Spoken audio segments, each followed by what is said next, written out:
नमस्कार, जय हिंद। मैं आपका दोस्त राम रघुवंशी स्वागत करता हूं आपके अपने YouTube channel online study with DK पर। मैं आज की क्लास में हम चर्चा करने वाले हैं पर्यावरण अध्ययन का एक बेहतरीन और शानदार टॉपिक है जो कि है भोजन की आवश्यकता और उसके घटक को लेकर। यानी कि आज की इस क्लास में हम भोजन की आवश्यकता और उसके घटक के टोटल 70 प्रश्न की चर्चा करने वाले हैं। और ये 70 प्रश्न कोई ऐसे वैसे प्रश्न नहीं है, ये वो प्रश्न है प्यारे साथियों जो कहीं ना कहीं टीएट की जो एग्जाम हुई है उस टीएट की एग्जाम में जो पूछे गए प्रश्न हैं वो सारे इसमें लिए गए हैं। यानी कि विगत वर्षों में टीएट एग्जाम में पूछे गए प्रश्नों के साथ आपके सामने टोटल 70 प्रश्न होने वाले हैं। यानी कि भोजन की आवश्यकता और उसके घटक से संबंधित यदि कोई प्रश्न बनता है एग्जाम में तो वो आपका इसी क्लास के अंतर्गत से बनेगा। ऐसा आप लोगों को यहाँ पर पूरे क्वेश्चन में लेकर आया हूं। ठीक, तो यहाँ पर ज्यादा समय व्यतीत ना करते हुए चलिए क्लास की शुरुआत करते हैं एक बेहतरीन, शानदार और जबरदस्त प्रश्न के साथ। यदि प्यारे साथियों यदि आपको वीडियो अच्छा लगता हो, क्लास पसंद आती हो तो वीडियो को लाइक करें, शेयर करें और चैनल को सब्सक्राइब नहीं किया है तो चैनल को जरूर सब्सक्राइब करें, क्योंकि आपके वीडियो के लाइक करने से, शेयर करने से और चैनल को सब्सक्राइब करने से हमें मोटिवेशन प्राप्त होता है और आप लोगों के लिए बेहतरीन और शानदार कंटेंट निकालने के लिए हमारी इच्छा प्रवृत्ति बढ़ती है। ठीक, चलिए क्लास की शुरुआत करते हैं। पहला प्रश्न आप लोगों के सामने, यह वो सारे प्रश्न हैं जो एग्जाम में आए हुए हैं, आप खुद देख सकते हैं। निम्न में से कौन मैक्रो न्यूट्रिएंट है? यहां पर ऐसा प्रश्न आते ही आप लोगों के हक्के बुक्के उड़ने लगते हैं, तो भैया आप लोगों को यहां पर परेशान नहीं होना है। मैंने प्रश्न जो लिए हैं वो थोड़े से लॉजिकल लिए हैं जो एग्जाम में आते हैं। ठीक, यहां पर ऑप्शन है vitamin C, iron, carbohydrate, calcium. पहले तो यहां पर आपको दो चीज पता होनी चाहिए, एक तो होता है माइक्रो और एक होता है मैक्रो। सर माइक्रो का मतलब क्या होता है? तो माइक्रो का मतलब बच्चों आप लोगों ने यदि पढ़ा हो तो इसका मतलब होता है सूक्ष्म। ठीक, और यहां पर जो शब्द लिखा है वो है मैक्रो। और मैक्रो का मतलब क्या होता है? तो मैक्रो का मतलब आपने पढ़ा होगा वृहद। ये कहां पर पढ़ा होगा माइक्रो मैक्रो? तो भैया आप लोगों ने इकोनॉमिक्स के अंतर्गत पढ़ा होगा माइक्रो और मैक्रो के बारे में। ठीक, तो यहाँ पर मैक्रो न्यूट्रिएंट यानी कि जो ज्यादा से ज्यादा पोषण प्राप्त होता है वो किससे प्राप्त होता है? विटामिन सी से, आयरन से, कार्बोहाइड्रेट से, कैल्शियम से। बच्चों इसका सही जवाब हो जाएगा आप लोगों के सामने किससे? कार्बोहाइड्रेट से। चलिए अगला प्रश्न है आपके सामने, क्वेश्चन नंबर 2। शरीर में कार्बोहाइड्रेट का मुख्य कार्य क्या है? जिसकी हम बात कर रहे हैं कि जो कार्बोहाइड्रेट होता है इसका मुख्य कार्य क्या होता है? ऊर्जा प्रदान करना है, मांसपेशियां बनाना है, हड्डियां मजबूत करना है, रोग प्रतिरोधक क्षमता बढ़ाना है। तो कार्बोहाइड्रेट जिसकी हम यदि बात करें तो इसे C6H12O6 से भी प्रदर्शित कर सकते हैं। ये कहीं ना कहीं कार्बोहाइड्रेट्स का फॉर्मूला, ग्लूकोज का फॉर्मूला हो सकता है। ये इसकी बात करें तो इसका कार्य क्या है? तो इसका मुख्य कार्य जो होता है वो है ऊर्जा प्रदान करना। क्या प्रदान करना है? ऊर्जा प्रदान करना कार्बोहाइड्रेट का मुख्य कार्य है। ठीक, ऊर्जा की यहां पर बात आई है तो मैं आप लोगों को बता दूं, बहुत ही अच्छा प्रश्न आता है कि जो ऊर्जा है, ऊर्जा का नियम। ठीक, ऊर्जा का 10% का नियम ये किसके द्वारा दिया गया है बच्चों? तो ऊर्जा का 10% का नियम जो दिया गया है ये याद रखिएगा, ये लिंडमैन नामक व्यक्ति के द्वारा दिया गया है। किसके द्वारा? लिंडमैन नामक। ठीक, अब यहां पर ऊर्जा का 10% नियम कहता है कि ऊर्जा का कभी भी नाश नहीं होता है, ऊर्जा का हमेशा क्या होता है? एक रूप से दूसरे रूप में रूपांतरण होता है। यह भी आप लोगों को ध्यान रखना है। ठीक, चलिए अगला प्रश्न है आपके सामने, क्वेश्चन नंबर 3। विटामिन ए की कमी से कौन सा रोग होता है? जो विटामिन ए है इसकी कमी से होने वाला रोग कौन सा है? रतौंधी है, स्कर्वी है, बेरीबेरी है, एनीमिया है।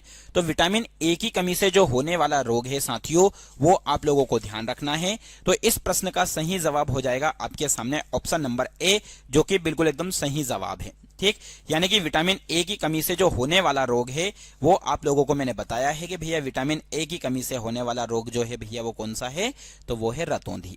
ठीक, तो अभी तक आप लोगों को जो चीजें पढ़ाई है उनको बहुत ही शानदार और अच्छे तरीके से आप लोगों के लिए कवर किया गया है।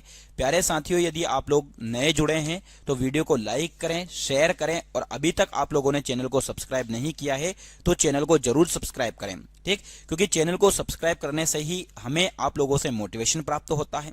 ठीक है, तो यहां पर विटामिन ए की कमी से जो होने वाला रोग है भैया वो कौन सा है? रतौंधी है। वहीं विटामिन ए के बारे में यदि हम बात करें तो इसका रासायनिक नाम क्या है? तो इसका रासायनिक नाम याद रखिएगा बच्चों, इसका रासायनिक नाम है रेटिनॉल। क्या है? रेटिनॉल है, ये आपको ध्यान रखना है। मुख्य रूप से यदि देखा जाए तो इसमें होता क्या है? विटामिन ए की कमी से जो रतौंधी रोग होता है इसमें होता यह है कि रात्रि में देखने में शायद आंसू स्रावित होता है, यानी कि रात के समय में हम देखते हैं तो आंख से आंसू आते हैं। ठीक है, चलिए अगला प्रश्न है आपके सामने, क्वेश्चन नंबर 4। प्रोटीन की कमी से होने वाला रोग है। जो प्रोटीन है, इस प्रोटीन की कमी से जो रोग होता है वो कौन सा रोग होता है, ये आपको बताना है। Kwashiorkor, rickets, goitre, anaemia. तो यहां पर क्वेश्चन नंबर 4 का जो सही आंसर हो जाएगा वो क्या हो जाएगा कि प्रोटीन की कमी से जो रोग होता है बच्चों वो हो जाएगा आपके सामने क्वाशियोरकर। क्या होता है? क्वाशियोरकर होता है, ये आप लोगों को ध्यान रखना है। प्रोटीन की यदि हम बात करें तो प्रोटीन करता क्या है? तो प्रोटीन जो होता है मानव शरीर को बनाने एवं वृद्धि विकास के लिए आवश्यक है। ठीक, वहीं यदि देखा जाए तो आप लोगों को मैंने अभी बताया कि इसमें होता क्या है, तो ये मैंने अभी आप लोगों को बताया कि इसमें जो बीमारी होती है वो कौन सी होती है? क्वाशियोरकर होती है। इसमें भी दो चीजें हैं बच्चों, ये ध्यान रखना, प्रोटीन की कमी से क्वाशियोरकर जो रोग होता है ये सामान्य पुरुष में होता है। कौन से पुरुष में? जो सामान्य पुरुष होते हैं उनमें प्रोटीन की कमी से जो रोग होता है वो क्वाशियोरकर है। और यदि हम बच्चों में यदि हम बात करें तो बच्चों में प्रोटीन की कमी से जो रोग होता है वो कौन सा होता है? तो बच्चों में प्रोटीन की कमी से होने वाला जो रोग है वो है मेरास्मस। कौन सा है? मेरास्मस है, ये आप लोगों को ध्यान रखना है। ठीक, चलिए अगला प्रश्न है आपके सामने क्वेश्चन नंबर 5। दूध और दही किस खाद्य समूह के अंतर्गत आते हैं? यानी कि दूध और दही को हम किसके अंतर्गत मानते हैं ये आपको बताना है। प्रोटीन, डेयरी, कार्बोहाइड्रेट, वसा। तो दूध और दही किस खाद्य समूह के अंतर्गत आते हैं? तो इसका सही जवाब हो जाएगा आपका डेयरी के अंतर्गत। किसके अंतर्गत आते हैं? डेयरी के अंतर्गत आते हैं, ये आपको ध्यान रखना है। चलिए अगला प्रश्न है क्वेश्चन नंबर 6। विटामिन डी का स्रोत है। जो विटामिन डी है, इस विटामिन डी का स्रोत क्या है? विटामिन डी हमें किससे प्राप्त होता है ये आपको बताना है भैया। ठीक, तो यहां पर ऑप्शन नंबर ए है सूर्य का प्रकाश। दूसरा ऑप्शन है आप लोगों के सामने नींबू, अंडे, हरी सब्जियां। तो विटामिन डी का जो स्रोत है जो प्राप्त होता है वो सूर्य के प्रकाश से प्राप्त होता है।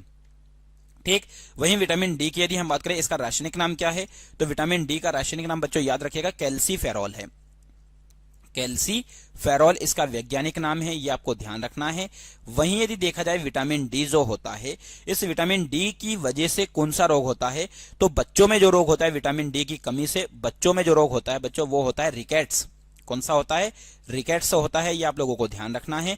वहीं आप लोगों के सामने मैं बता दूं यह रोग बच्चों में होता है। इस रोग में बच्चों के हाथ व पैर जो होते हैं क्या हो जाते हैं? रिकेट्स में हाथ पैर दुबले हो जाते हैं। ये बहुत सारे बच्चों को कंफ्यूजन रहता है कि इसमें होता क्या है। तो हाथ पैर क्या होते हैं भैया? इसमें दुबले होते हैं। ठीक, वहीं बच्चों के अलावा यदि देखा जाए तो एक और जो रोग होता है विटामिन डी की कमी से वो होता है ओस्टियोमलेशिया। कौन सा होता है? ओस्टियोमलेशिया होता है, ये ध्यान रखना, ओस्टियोमलेशिया। आपसे पूछा जाए कि ओस्टियोमलेशिया जो रोग होता है ये किसकी कमी से होता है? तो ओस्टियोमलेशिया रोग जो होता है ये भी विटामिन डी की कमी से होता है। इस रोग में हड्डियां कमजोर व मुलायम हो जाती हैं। इसमें जो यदि देखा जाए तो होता क्या है बच्चों? हड्डी जो होती है वो कैसी हो जाती है? कमजोर हो जाती है। तो यहां पर बेहतरीन और शानदार फैक्ट आप लोगों को बताया गया है। उम्मीद करता हूं कि आप लोगों को ये चीज पसंद आ रही होगी। ठीक, चलिए अगला प्रश्न है क्वेश्चन नंबर 7। आयरन की कमी से कौन सा रोग होता है? ये आप लोगों को बताना है कि आयरन जो होता है इसकी कमी से कौन सा रोग होता है। ठीक, एनीमिया, स्कर्वी, रिकेट्स, मरास्मस। तो यहां पर आप लोगों को बताना है कि आयरन की कमी से जो रोग होता है वो कौन सा रोग होता है। यहां पर इस प्रश्न का सही जवाब हो जाएगा आपके सामने ऑप्शन नंबर ए, जो कि है एनीमिया। यानी कि जो आप लोगों के सामने लिखा है एनीमिया जो रोग होता है ये किसकी कमी से होता है बच्चों? तो एनीमिया जो रोग होता है ये किसकी कमी से? आयरन की कमी से होता है। ठीक, ये वो सारे प्रश्न हैं जो एग्जाम में आए हुए हैं और बार बार प्रश्न ये छपते हैं। ठीक है, चलिए अगला प्रश्न है आप लोगों के सामने क्वेश्चन नंबर 8। निम्न में से कौन कैल्शियम का सबसे अच्छा स्रोत है? यानी कि जो कैल्शियम है इस कैल्शियम का सबसे अच्छा स्रोत जो है वो कौन है बच्चों? ये आपको बताना है। तो ऑप्शन में है संतरा, दूध, चावल, सेब। तो यहां पर कैल्शियम की यदि हम बात करें तो कैल्शियम व फास्फोरस की यदि हम बात करें तो मुख्य रूप से इसके लिए जो सबसे अच्छा स्रोत है वो है आपके सामने दूध। क्या है? जैसे कि जिस भी व्यक्ति की हड्डी कमजोर होती है तो डॉक्टर उसको दूध पीने की सलाह देता है क्योंकि उसमें क्या पाया जाता है? कैल्शियम पाया जाता है। इसलिए ध्यान रखना कैल्शियम व फास्फोरस मानव शरीर के अंदर हड्डियां व दांत जो है उनको बनाने में सहायक होते हैं ये। ठीक, चलिए अगला प्रश्न है आप लोगों के सामने क्वेश्चन नंबर 9। विटामिन सी की कमी से कौन सा रोग होता है? तो विटामिन सी की वजह से जो रोग होता है ये कौन सा रोग होता है? स्कर्वी, बेरीबेरी, रतौंधी, ओस्टियोपोरोसिस। तो यहां पर मैं आप लोगों को बता दूं क्वेश्चन नंबर 9 जो कि कह रहा है कि विटामिन सी की वजह से कौन सा रोग होता है? तो विटामिन सी की कमी से जो रोग होने वाला है वो है स्कर्वी रोग। कौन सा रोग है? स्कर्वी रोग है। वहीं विटामिन सी का रासायनिक नाम आपको पता होना चाहिए। विटामिन सी का रासायनिक नाम है एस्कॉर्बिक अम्ल। कौन सा है? एस्कार्बिक अम्ल इसका वैज्ञानिक नाम है, या फिर हम यूं कह सकते हैं इसका रासायनिक नाम है। वहीं आप लोगों को पता होना चाहिए स्कर्वी रोग में होता क्या है। तो बच्चों स्कर्वी रोग में जो है वो मसूड़ा जो होता है, उस मसूड़े से खून आने लगता है, मसूड़ों से खून आने लगता है, ये आपको ध्यान रखना है। मसूड़ों से खून आने लगता है या फिर रक्त स्रावित होने लगता है, और उसके बाद क्या होता है? दांत गिरने लगते हैं। दांत इसके अलावा क्या होता है? और दांत गिरने लगते हैं, कौन सी कमी की वजह से? स्कर्वी की कमी से, ठीक, या स्कर्वी रोग में। चलिए क्वेश्चन नंबर 10, निम्न में से कौन सा या कौन वसा में घुलनशील विटामिन है? यानी कि वसा में घुलनशील विटामिन कौन कौन से हैं? आप लोगों को यहां पर बताना है कि वसा में जो घुलनशील विटामिन है वो कौन से हैं। Vitamin B, vitamin C, vitamin E, vitamin बी12। तो यहां पर वसा की और मैं आप लोगों को जल के दोनों के बारे में बता दूं कि वसा में घुलनशील कौन से हैं और जल में घुलनशील कौन से हैं। तो यहां पर आप लोगों ने यदि पढ़ा हो बच्चों तो अच्छी बात है, नहीं पढ़ा हो तो विटामिन ए, डी, ई, के, ये चारों विटामिन जो है वो कहीं ना कहीं वसा में घुलनशील है, और कहीं ना कहीं जल में घुलनशील के यदि हम बात करते हैं विटामिन बी और विटामिन सी, ये दोनों किस में घुलनशील है? जल में।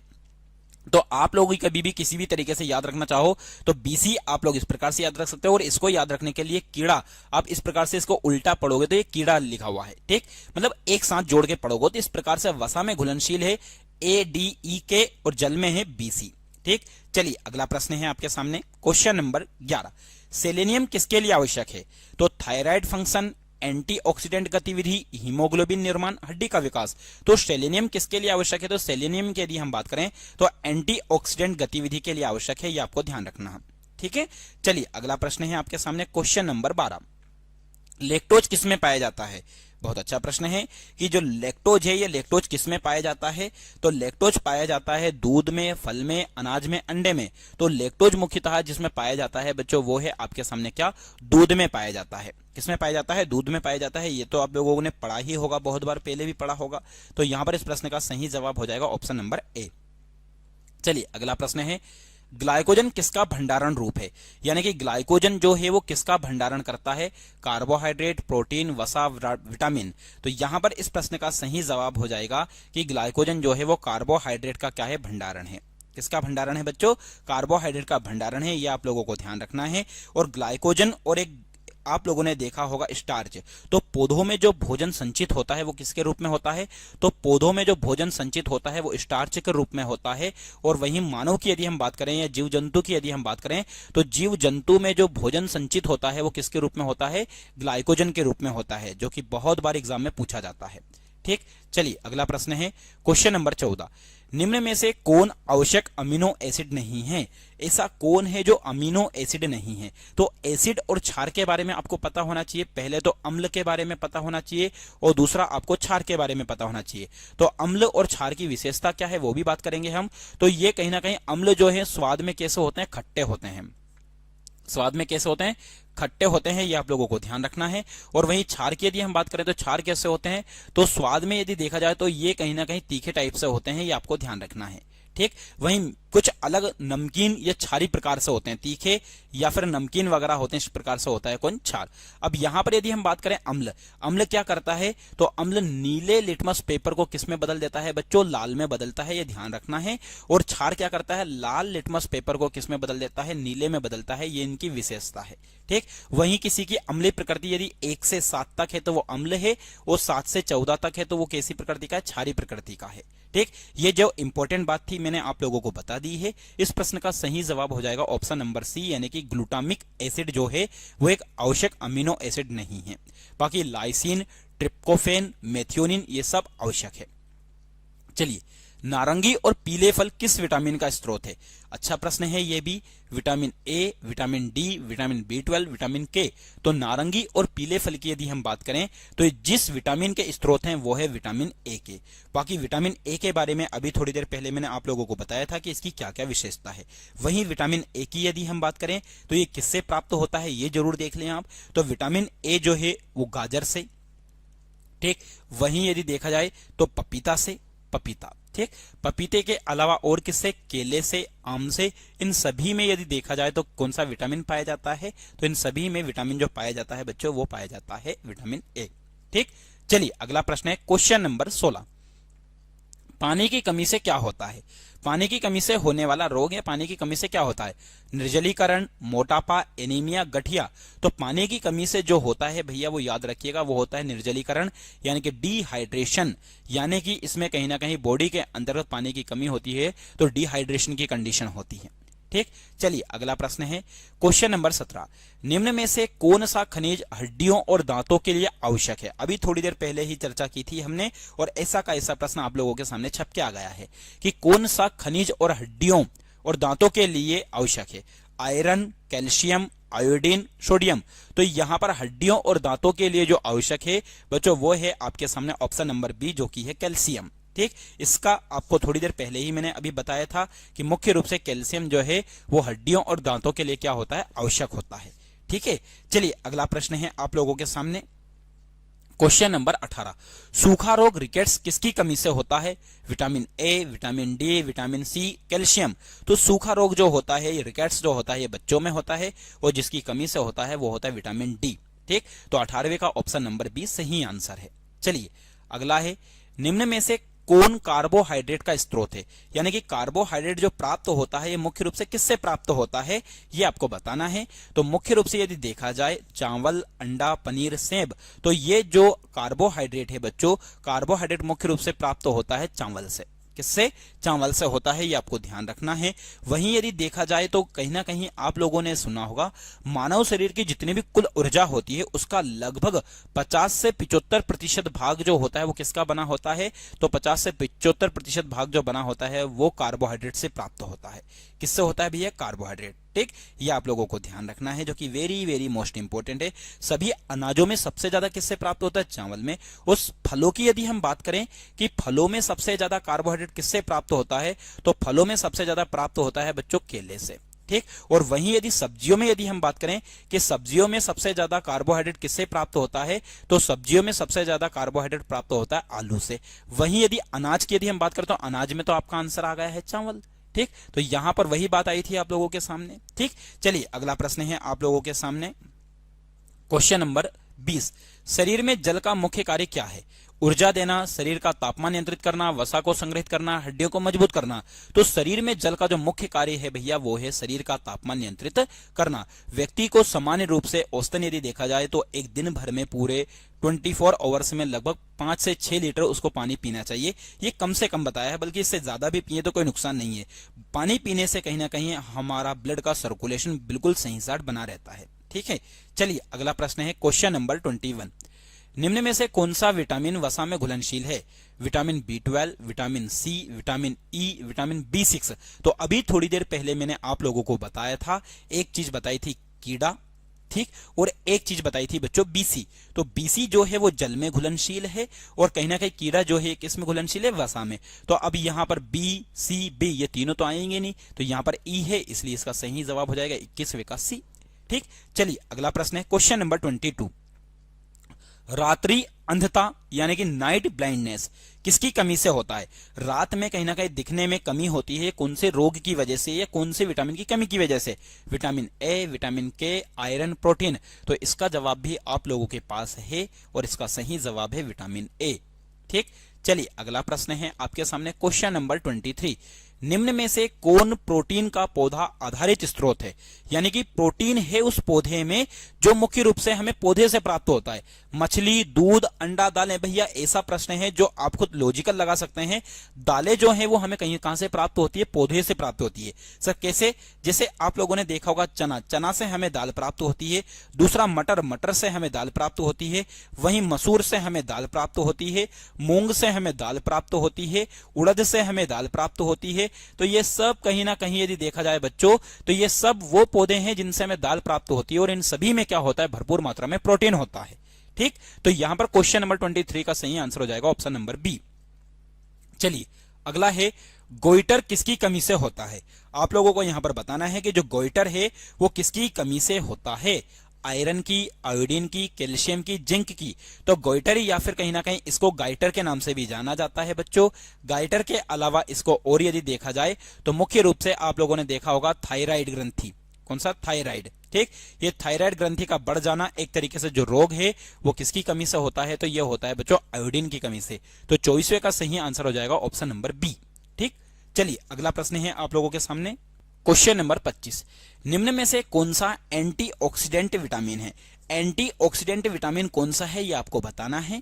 तो option number A vitamin A, vitamin C, vitamin D, vitamin B12। तो यहां पर इस प्रश्न का सही जवाब हो जाएगा 25वें, जो कि है विटामिन सी। ठीक, चलिए अगला प्रश्न है क्वेश्चन नंबर 26। संतुलित आहार में क्या शामिल होना चाहिए? तो जो संतुलित आहार है इसमें क्या क्या शामिल होना चाहिए? केवल प्रोटीन, सभी पोषक तत्व उचित मात्रा में, केवल कार्बोहाइड्रेट, अधिक वसा। तो संतुलित आहार में जो शामिल होनी चाहिए वो है सभी पोषक तत्व जो कि उचित मात्रा में होने चाहिए। ठीक, चलिए अगला प्रश्न है आप लोगों के सामने, निम्न में से कौन ऊर्जा युक्त खाद्य है? यानी कि खाद्य पदार्थ की बात हो रही है कि कौन सा खाद्य पदार्थ है जो ऊर्जा युक्त है? घी, हरी सब्जियां, संतरा, दही। तो इस प्रश्न का सही जवाब हो जाएगा जो कि ऊर्जा प्रदान करता है वो है घी। ठीक है, हालांकि हरी सब्जियां वगैरह भी करती है, लेकिन इस प्रश्न का सही जवाब है ऑप्शन नंबर ए। चलिए अगला प्रश्न है, मोटापा किसके अधिक सेवन से होता है? किसी व्यक्ति के अंतर्गत मोटापा यदि बढ़ता है तो वो किसकी वजह से बढ़ता है? प्रोटीन, कार्बोहाइड्रेट, विटामिन, खनिज। तो मोटापा जो होता है वो किसके सेवन से अधिक होता है बच्चों? तो वो होता है कार्बोहाइड्रेट के ज्यादा सेवन करने से। चलिए अगला प्रश्न है 29। शरीर में हीमोग्लोबिन बनाने के लिए किसकी आवश्यकता होती है? तो शरीर में हीमोग्लोबिन क्या करता है? हमारे ब्लड का जो रंग लाल है वो किसकी वजह से बच्चों? तो हीमोग्लोबिन की वजह से है। तो हीमोग्लोबिन बनाने के लिए किसकी आवश्यकता होती है? कैल्शियम की, आयरन की, आयोडीन की, फास्फोरस की। तो बच्चों इस प्रश्न का सही जवाब हो जाएगा आपके सामने जो कि है आयरन। यानी कि हीमोग्लोबिन बनाने के लिए जिसकी आवश्यकता होती है वो है आपके सामने क्या? आयरन। ठीक, चलिए अगला प्रश्न है क्वेश्चन नंबर 30। निम्न में से कौन पूरक आहार का उदाहरण है? यानी कि पूर्ण तरीके से कॉम्प्लीमेंट्री फूड का उदाहरण कौन है? शिशु को 6 महीने के बाद दिया जाने वाला अनाज, केवल मां का दूध, केवल फलों का रस, चाय। तो पूरक आहार की यदि हम बात करें बच्चों तो शिशु को 6 महीने के बाद दिया जाने वाला जो अनाज होता है वो मुख्य रूप से क्या होता है? पूरक आहार होता है। चलिए अगला प्रश्न है, मरासमस किसकी कमी से होता है? प्रोटीन और कैलोरी, विटामिन सी, वसा, आयरन। तो यहां पर मरासमस रोग जो होता है अभी थोड़ी देर पहले हमने चर्चा की थी बच्चों। तो इस प्रश्न का सही जवाब आप लोगों को पता होगा, नहीं पता है तो मैं आपको बता दूं, प्रोटीन और कैलोरी जो कि इसकी कमी से होता है क्या? मरासमस रोग। ठीक, चलिए अगला प्रश्न है, निम्न में से कौन प्रीबायोटिक का स्रोत है? प्रीबायोटिक यानी कि एक तरीके से होता है जो एंटीजन होता है उसके रूप में यह है। तो ऐसा कौन है? दही, लहसुन, अंडा, चावल। तो प्रीबायोटिक के रूप का जो स्रोत है बच्चों वो है लहसुन। तो क्वेश्चन नंबर 32 का सही आंसर है लहसुन। चलिए अगला प्रश्न है, विटामिन के का मुख्य कार्य क्या है? ये आपको बताना है भैया कि विटामिन के जो है इसका मुख्य कार्य क्या है? रक्त का थक्का बनाना, हड्डियों को मजबूत करना, ऊर्जा देना, प्रतिरक्षा बढ़ाना। तो पहली बात तो आपको ये पता होना चाहिए कि विटामिन के जो है इसका वैज्ञानिक नाम, या फिर हम यूं बात करें कि इसका रासायनिक नाम क्या है? तो बच्चों इसका रासायनिक नाम जो है वो नेप्थोक्विनोन है। क्या है? ये बहुत बार कंफ्यूज करता है बच्चों। नेप्थोक्विनोन इसका क्या है? एक तरीके से देखोगे तो रासायनिक नाम है। सर नेप्थोक्विनोन के अलावा भी और इसका कोई दूसरा नाम है क्या? जी हाँ, इसको कहीं ना कहीं फिलोक्विनोन भी कहते हैं बच्चों, फिलोक्विनोन भी कहते हैं, ये ध्यान रखना। ठीक है, तो यहां पर ये दोनों इसके रासायनिक नाम है किसके? विटामिन के के। ठीक, इस विटामिन के की कमी से जो रोग होता है वो कौन सा होता है? हेमरेज होता है। हेमरेज का मतलब होता है एक तरीके से रक्त का थक्का ना बनना। क्या भैया? रक्त का थक्का ना बनना। इसलिए 33वें नंबर के प्रश्न का सही जवाब हो जाएगा ऑप्शन नंबर ए, यानी कि हेमरेज का अर्थ है रक्त का थक्का ना बनना। विटामिन के जो है सर्वाधिक रूप से किसमें पाया जाता है? तो ये विटामिन के जो पाया जाता है, जिस भी व्यक्ति को इसकी कमी होती है उसको पालक का सेवन करना चाहिए। ठीक, चलिए अगला प्रश्न है आपके सामने, मुख्य रूप से है क्वेश्चन नंबर 34। ठीक, चलिए निम्न में से कौन सा माइक्रोन्यूट्रिएंट है? यह प्रश्न एक बार रिपीट हुआ है, आप सभी लोग मुझे इसका आंसर कमेंट बॉक्स में देंगे कि कौन सा माइक्रोन्यूट्रिएंट है। ठीक, यहां पर 34 का जवाब आप मुझे कमेंट बॉक्स में देंगे। ठीक है, चलिए अगला प्रश्न है आप लोगों के सामने, ओस्टियोपोरोसिस किसकी कमी से होता है? तो ओस्टियोपोरोसिस की यदि हम बात करें, यह किसकी कमी से होता है? विटामिन डी, कैल्शियम, दोनों यानी कि ए और बी, या फिर आयरन। तो ऑस्टियोपोरोसिस की यदि हम बात करें बच्चों, तो ये विटामिन डी और कैल्शियम इन दोनों की कमी से जो होने वाला रोग है वो है ऑस्टियोपोरोसिस। ठीक, इसमें क्या होता है, हड्डियां कमजोर होती है, ये आप लोगों को पता है।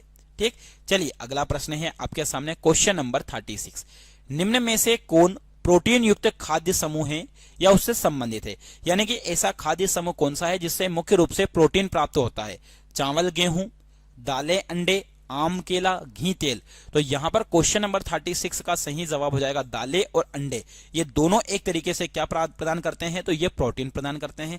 चावल, गेहूं कार्बोहाइड्रेट, घी, तेल वसा प्रदान करते हैं, और कहीं ना कहीं आम, केला इनसे विटामिन प्राप्त होता है। लेकिन दालें और अंडे जो है मुख्य रूप से क्या प्रदान करते हैं बच्चों? तो दालें और अंडे यदि देखा जाए तो प्रोटीन युक्त खाद्य समूह है।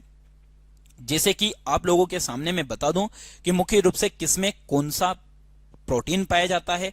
जैसे कि आप लोगों ने देखा होगा भैया, बहुत बार एग्जाम में आता है कि अंडा जो है, इस अंडे में कौन सा प्रोटीन होता है? तो अंडे में जो प्रोटीन होता है उस प्रोटीन का नाम है एब्यूनिन। एब्यूनिन, ठीक, या एल्ब्यूमिन भी इसको कहते हैं बच्चों, ये ध्यान रखना। एब्यूनिन भी कह सकते हो, एब्ल्यूनिन भी कह सकते हो, ठीक है। वहीं यदि देखा जाए मुख्य रूप से भैया आपके सामने, जैसे कि चावल का भी आ जाए, तो चावल में कौन सा प्रोटीन पाया जाता है? चावल में प्रोटीन होता है लेकिन इतना ज्यादा नहीं होता जितना कार्बोहाइड्रेट होता है। तो ओराइजिन प्रोटीन होता है इसमें। कौन सा? ओराइजिन, ठीक। ये आप लोगों को ध्यान रखना है, जो कि वेरी वेरी मोस्ट इंपॉर्टेंट है। चलिए अगला प्रश्न है आप लोगों के सामने, क्वेश्चन नंबर 37। प्रश्न है आप लोगों के सामने, विटामिन B12 का सबसे अच्छा स्रोत क्या है? तो विटामिन B12 का सबसे अच्छा स्रोत संतरा है, दूध है, मांस है, हरी पत्तेदार सब्जियां हैं। तो विटामिन B12 की यदि हम बात करें तो पहली बात तो ये कि इसका वैज्ञानिक नाम क्या है, इसका रासायनिक नाम क्या है? तो विटामिन B12 को बोलते हैं साइनोकोबाल्मिन। क्या बोलते हैं बच्चों? साइनोकोबाल्मिन कहते हैं, ये आपको ध्यान रखना। साइनोको, ठीक, बाल्मिन, कोबाल्मिन इसका रासायनिक नाम है। वहीं यदि देखा जाए तो इसका मुख्य रूप से जो इसका अच्छा स्रोत है वो क्या है? तो इस प्रश्न का सही जवाब हो जाएगा आपके सामने 37 का सी, यानी कि मांस। क्या हो जाएगा? मांस इसका सबसे अच्छा स्रोत है। वहीं यदि देखा जाए तो इसमें कौन सी धातु पाई जाती है विटामिन B12 में? बहुत बार एग्जाम में प्रश्न आता है, तो इसमें धातु जो पाई जाती है बच्चों वो कोबाल्ट धातु पाई जाती है। कौन सी धातु? कोबाल्ट धातु पाई जाती है, इसलिए आप लोगों को ध्यान रखना है ये। चलिए अगला प्रश्न है आपके सामने, क्वेश्चन नंबर 38। कैरोटीनॉइड किस विटामिन का पूर्व रूप है? यानी कि कैरोटीनॉइड जो है वो कौन से विटामिन का पूर्व रूप है, ये आपको बताना है। Vitamin A, vitamin D, vitamin E, vitamin के। तो यहां पर हर एक के बारे में आप लोगों को बताया है भैया। तो इस प्रश्न का सही जवाब हो जाएगा 38 का ए, यानी कि विटामिन ए का जो पूर्व रूप है वो कैरोटीनॉइड है, ठीक। चलिए अगला प्रश्न है आपके सामने 39। निम्न में से कौन पोटेशियम का अच्छा स्रोत है? आपको बताना है भैया कि पोटेशियम जो है, इस पोटेशियम का अच्छा स्रोत क्या है, ठीक। तो केला है, चावल है, चिकन है, ब्रेड है। तो इन चारों में से यदि देखा जाए तो पोटेशियम जो है, इस पोटेशियम का अच्छा स्रोत क्या है, ठीक। तो बच्चों इस प्रश्न का सही जवाब जो हो जाएगा आप लोगों के सामने, बहुत ही अच्छा और जबरदस्त प्रश्न आप लोगों के सामने है। तो इसका सही जवाब है क्वेश्चन नंबर 39 का उत्तर है ए, यानी कि केला। पोटेशियम जो प्राप्त होता है मुख्य रूप से किससे प्राप्त होता है? केला से प्राप्त होता है, ठीक। चलिए अगला प्रश्न है आपके सामने, क्वेश्चन नंबर 40। फोलिक एसिड की कमी से कौन सा रोग होता है? जो फोलिक एसिड है इसकी कमी से कौन सा रोग होता है ये आपको बताना है, ठीक। तो एनीमिया, स्कर्वी, रिकेट्स, बेरीबेरी। तो फोलिक एसिड की कमी से जो रोग होता है बच्चों वो होता है एनीमिया। कौन सा रोग होता है? एनीमिया होता है, ये आपको ध्यान रखना है। चलिए अगला प्रश्न है, निम्न में से कौन प्रोटीन की कमी से होने वाले रोग हैं? क्वाशियोरकर और मेरास्मस, स्कर्वी और रिकेट्स, बेरीबेरी और रतौंधी, एनीमिया और गोइटर। तो बच्चों इसका जवाब मैं आप लोगों को पहले दे चुका था, इसलिए आप लोग सभी जानते होंगे। इसका सही जवाब हो जाएगा क्वाशियोरकर और मरास्मस। चलिए विटामिन B12 मुख्य रूप से पाया जाता है पौधों में, जंतु उत्पादों में, फलों में, अनाज में। अब ये चार ऑप्शन जो दे रखे हैं, इन चार ऑप्शन में से हमें बताना है कि इन चारों में से किस में पाया जाता है, ठीक। तो विटामिन B12 की यदि हम बात करें तो ये मुख्य रूप से जो पाया जाता है जंतु उत्पादों में पाया जाता है। किसमें? जंतु उत्पादों में पाया जाता है, ये आपको ध्यान रखना है। चलिए निम्न में से कौन जिंक का स्रोत है? जिंक, या फिर हम बात करें जस्ता। जिंक की जगह हम एक और शब्द लिख सकते हैं बच्चों, जस्ता। इसका जो स्रोत है वो क्या है, ठीक। तो मुख्य रूप से यदि देखा जाए तो एक सामान्य व्यक्ति जो होता है, मनुष्य होता है, इससे इसे 8 से 15 मिलीग्राम प्रति डे जिंक की आवश्यकता होती है।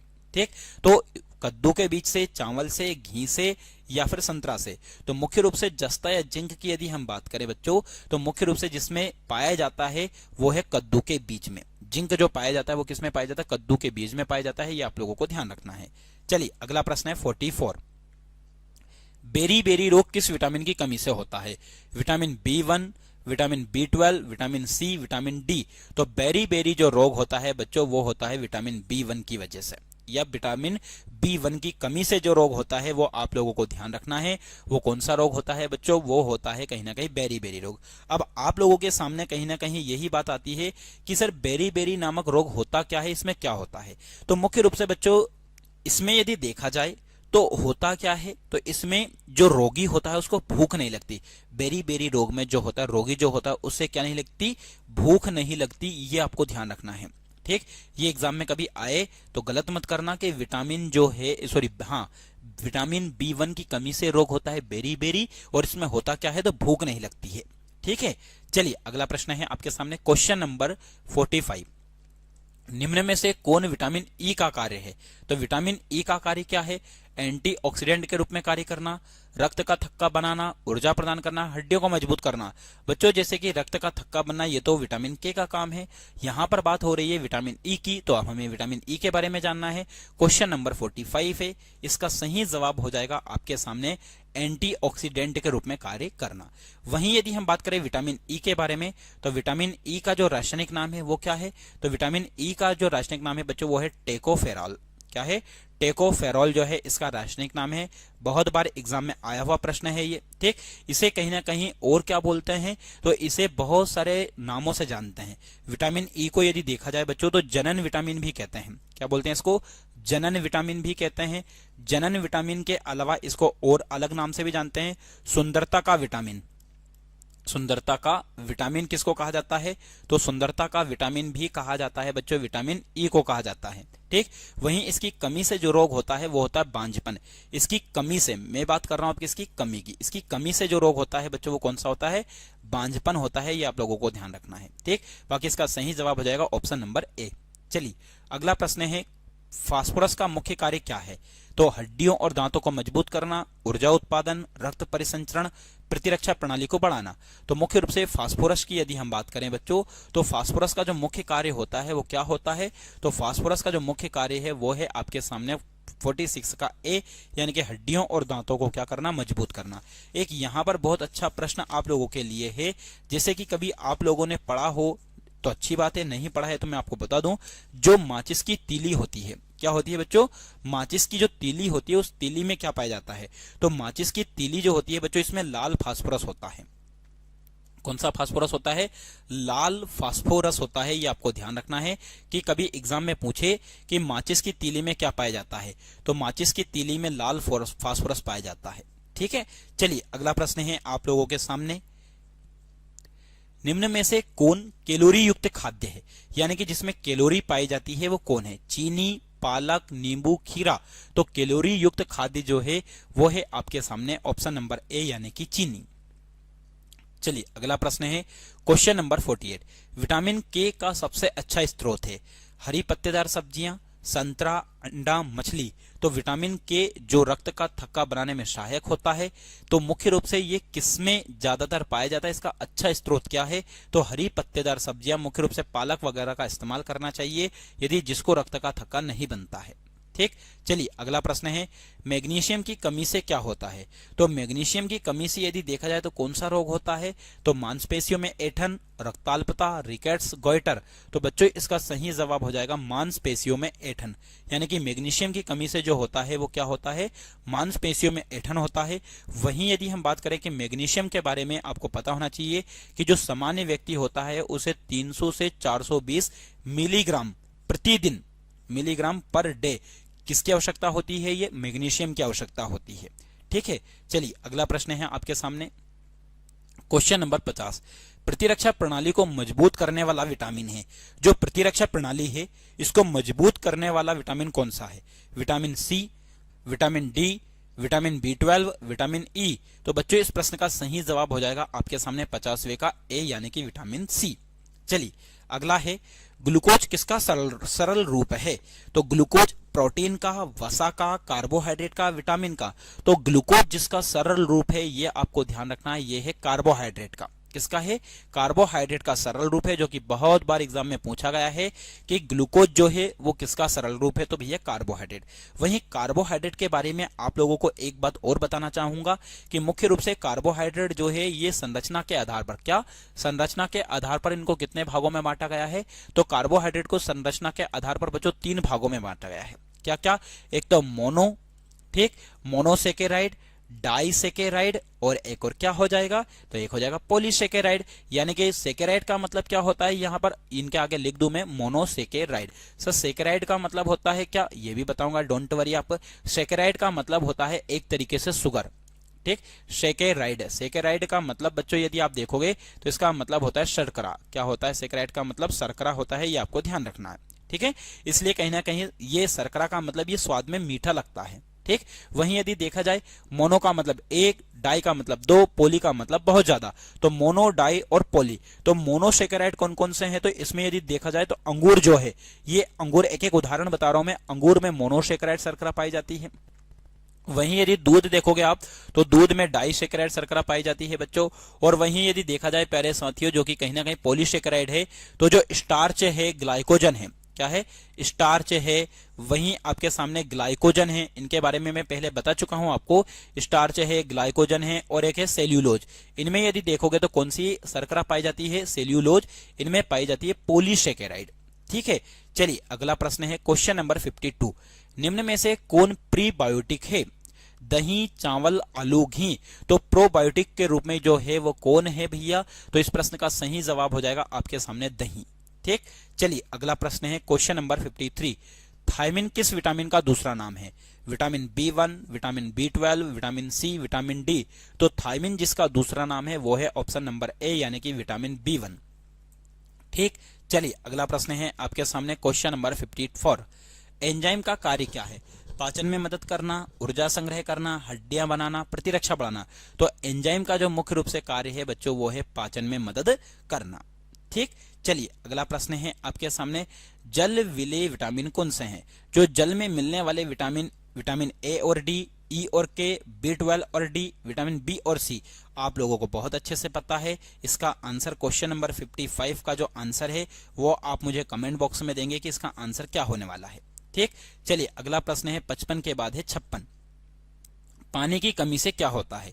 इसका जवाब भी आप मुझे कमेंट बॉक्स में देंगे, क्योंकि 56वें नंबर का प्रश्न भी आप लोगों को मैं बता चुका हूं कि इसका आंसर क्या है। तो इसका जवाब आप मुझे कमेंट बॉक्स में दें। चलिए, फाइबर या रफेज की कमी से क्या होता है? तो रफेज या फाइबर की कमी से दस्त होता है, कब्ज, मधुमेह या फिर उच्च रक्तचाप। तो कहीं ना कहीं फाइबर की कमी से जो होता है बच्चों वो होता है कहीं ना कहीं कब्ज। क्या होता है? कब्ज होता है, ये आपको ध्यान रखना है। व्यक्ति के पेट के अंदर ये जमा हो जाती है, जो कि कहीं ना कहीं मल को त्यागने में प्रॉब्लम पैदा करती है, ठीक। तो 57 का सही जवाब हो जाएगा ऑप्शन नंबर ए। चलिए अगला प्रश्न है, प्रोबायोटिक्स किस में पाए जाते हैं? दही, चावल, तेल, चीनी। तो यहां पर इस प्रश्न का सही जवाब हो जाएगा प्रोबायोटिक्स पाए जाते हैं मुख्य रूप से दही में। चलिए अगला है, विटामिन B7 को क्या कहा जाता है? विटामिन B7 को biotin, riboflavin, niacin, folic acid. तो यहां पर इस प्रश्न का जो सही जवाब है, विटामिन B7 जो है इसे कहा जाता है बायोटीन। क्या कहा जाता है बच्चों? बायोटीन कहा जाता है, ये आप लोगों को ध्यान रखना है। या इसी को कहीं ना कहीं बायोटीन के अलावा इसी को कोएंजाइम, क्या बोलते हैं इसको? कोएंजाइम भी कहते हैं, कोएंजाइम आर भी कहते हैं, ध्यान रखना, कोएंजाइम आर भी कहते हैं। किसको कहते हैं? ये कहते हैं प्यारे बच्चों बायोटीन को, ठीक। वहीं कहीं ना कहीं फोलिक अम्ल किसको कहा जाता है? तो फोलिक अम्ल जो है B9, विटामिन जो B9 है उस B9 को कहीं ना कहीं फोलिक एसिड के नाम से जाना जाता है, ये आप लोगों को ध्यान रखना है। वहीं इसके अलावा इसको ग्लूटोनिक अम्ल भी कहते हैं, ग्लूटोनिक, क्या बोलते हैं इसी को? ग्लूटोनिक एसिड भी कहा जाता है B9 को, यानी कि B9 को फोलिक एसिड, ग्लूटोनिक एसिड भी कहा जाता है। विटामिन B7 को बायोटीन कहा जाता है। नियासिन की यदि मैं बात करूं तो जो B3 है, विटामिन B3, उस B3 को नियासिन कहते हैं। क्या कहते हैं बच्चों, नियासिन कहते हैं। और इसके अलावा एक बचा है राइबोफ्लेविन। तो राइबोफ्लेविन किसको कहते हैं, तो ये भी आपको बता देता हूं मैं, विटामिन B2 जो है इसको राइबोफ्लेविन के नाम से जानते हैं। ठीक है, चलिए अगला प्रश्न है आपके सामने, क्वेश्चन नंबर 16। सोडियम की अधिकता से क्या होता है, उच्च रक्तचाप होता है, निम्न रक्तचाप होता है, एनीमिया होता है या मधुमेह होता है। तो कहीं ना कहीं सोडियम की अधिकता की वजह से जो रोग होता है बच्चों, वो है आपके सामने उच्च रक्तचाप, यानी कि क्वेश्चन नंबर 60 का सही आंसर हो जाएगा ए। चलिए अगला प्रश्न है 61। कोलेस्ट्रॉल किससे संबंधित है, वसा से, प्रोटीन से, कार्बोहाइड्रेट से, विटामिन से। तो कोलेस्ट्रॉल जो है वो कहीं ना कहीं वसा से संबंधित है। जब बॉडी के अंदर कोलेस्ट्रॉल बढ़ जाता है तो कहीं ना कहीं रक्त का थक्का बनने लगता है और कहीं ना कहीं इसकी वजह से हार्ट एकदम ब्लॉकेज या उसकी नसें ब्लॉकेज होने लगती है, जिसे हम हार्ट अटैक के नाम से जानते हैं सामान्यतः। ठीक, चलिए अगला प्रश्न है 62। मधुमेह डायबिटीज के रोगी को किससे बचना चाहिए, अधिक चीनी, अधिक प्रोटीन, अधिक वसा, अधिक फाइबर। तो मधुमेह रोग जो जिसको है उसको जिससे बचना चाहिए बच्चों, ये हर एक व्यक्ति को पता है, सामान्य सी जानकारी है, जो कि है अधिक चीनी। चलिए अगला प्रश्न है, आयोडीन युक्त नमक किस रोग को रोकता है। जिसमें आयोडीन होता है वो मुख्य रूप से किसको रोग रोकता है, गाइटर, एनीमिया, स्कर्वी, रिकेट्स। तो जिसमें आयोडीन पाया जाता है बच्चों, वो जिस रोग को रोकता है तो वो है आपके सामने गाइटर, यानी कि क्वेश्चन नंबर 63 का आंसर है ए। चलिए, हीमोग्लोबिन का निर्माण किसके बिना संभव नहीं है। तो हीमोग्लोबिन का निर्माण iron, calcium, vitamin C, sodium. तो यहां पर 64 का सही जवाब हो जाएगा आप लोगों के सामने क्या, ऑप्शन नंबर ए, जो कि है आयरन। ठीक, हीमोग्लोबिन जिसके बिना संभव नहीं है वो है आयरन। चलिए अगला प्रश्न है, विटामिन B5 को क्या कहते हैं। तो विटामिन B5, ये बहुत अच्छा प्रश्न है आप लोगों के सामने, pantothenic acid, niacin, thymine, riboflavin. तो यहां पर विटामिन B5 को जिस नाम से जाना जाता है वो जाना जाता है पेंटोथेनिक एसिड के नाम से। किस नाम से भैया, पेंटोथेनिक एसिड के नाम से जाना जाता है, ये आप लोगों को ध्यान रखना है। इसकी कमी से कहीं ना कहीं बर्निंग फिट सिंड्रोम रोग होता है। ठीक, चलिए अगला प्रश्न है 66। फलों और सब्जियों का रंग किसके कारण होता है। जो फल और सब्जी है इनका रंग अलग अलग होता है, किसकी वजह से।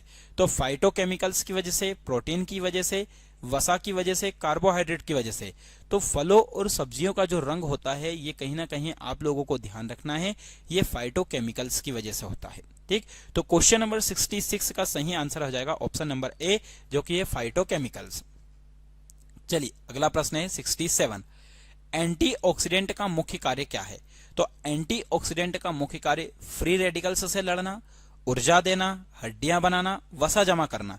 तो एंटीऑक्सीडेंट का जो मुख्य कार्य हो जाएगा ये हो जाएगा 67 का सही आंसर है फ्री रेडिकल्स से लड़ना।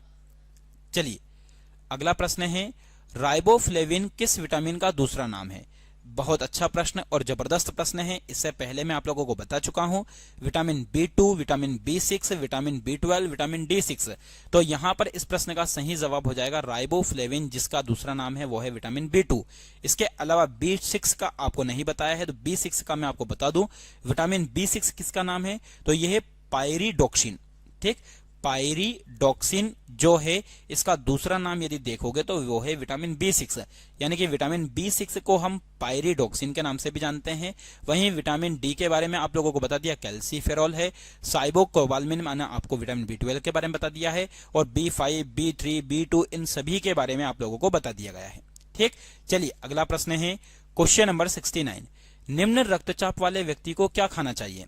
तो निम्न रक्तचाप जिसका ब्लड प्रेशर जो होता है वो कम होता है, बीपी जिसको नापने के लिए आपको पता होगा कि बीपी को नापने के लिए जिस यंत्र का प्रयोग किया जाता है वो है स्फिग्नोमेनोमीटर।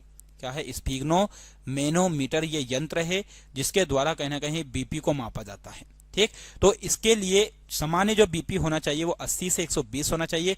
यदि इससे कम होता है तो उसको क्या खाना चाहिए, नमकीन आहार, मीठा आहार, वसायुक्त आहार, फाइबर युक्त आहार।